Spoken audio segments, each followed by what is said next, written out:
Niloufer superintendent పై కొరడా doctor Ravikumar అవినీతి అక్రమాల ఆరోపణలు ఆసుపత్రి బ్లడ్ బ్యాంకులో దొంగతనం జరిగిన నిర్లక్ష్యం ప్రైవేటు మందుల షాపు నిర్మాణ వివాదం నేపథ్యంలో సస్పెన్షన్ అవినీతి ఆరోపణలతో పేట్ల బుర్జు సూపరింటెండెంట్ సూర్యాపేట డిఎంఎండ్హెచ్ఓ కూడా తొలగింపు వైద్యారోగ్య శాఖలో ఒకే రోజు ముగ్గురు అధికారులపై చర్యలు తీసుకున్నారట. ఇక్కడ ఇదే నీలోఫర్కి సంబంధించి ఒక విషయం చెప్తా. ఒక ఆయన డిఎం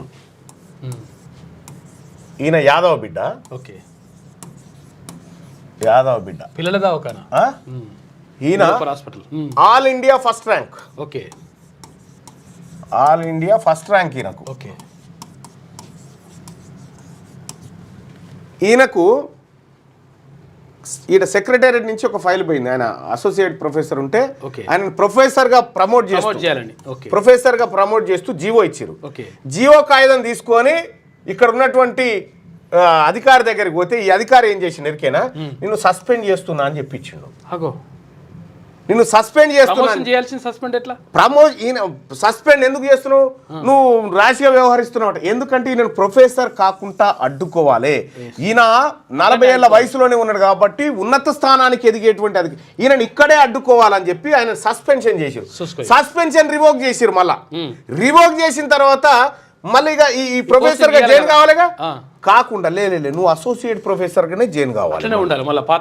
ఇది కథ.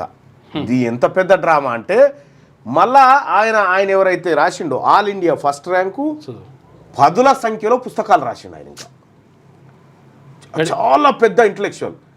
చూసిరా, ఒక ఇదే ప్లేస్లో యాదవ బిడ్డ కాకుండా ఒక రెడ్డి ఆయన వెలమ ఆయన ఉంటే ఏం చేద్దరు, ఎక్కడో తీసుకుని పెడతారు ఆటోమేటిక్గా. ఇంత దుర్మార్గం.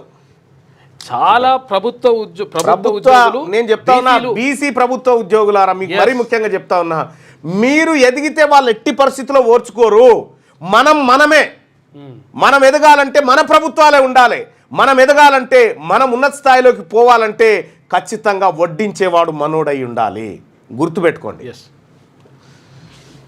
ఆసుపత్రి ప్రైవేటు మందుల షాపు నిర్మాణ వివాదం నేపథ్యంలో సస్పెన్షన్ అవినీతి ఆరోపణలతో పేట్లబుర్జు సూపరింటెండెంట్ సూర్యాపేట డిఎంఎండ్హెచ్ఓ కూడా తొలగింపు వైద్యారోగ్య శాఖలో ఒకే రోజు ముగ్గురు అధికారులపై చర్యలు తీసుకున్నారు.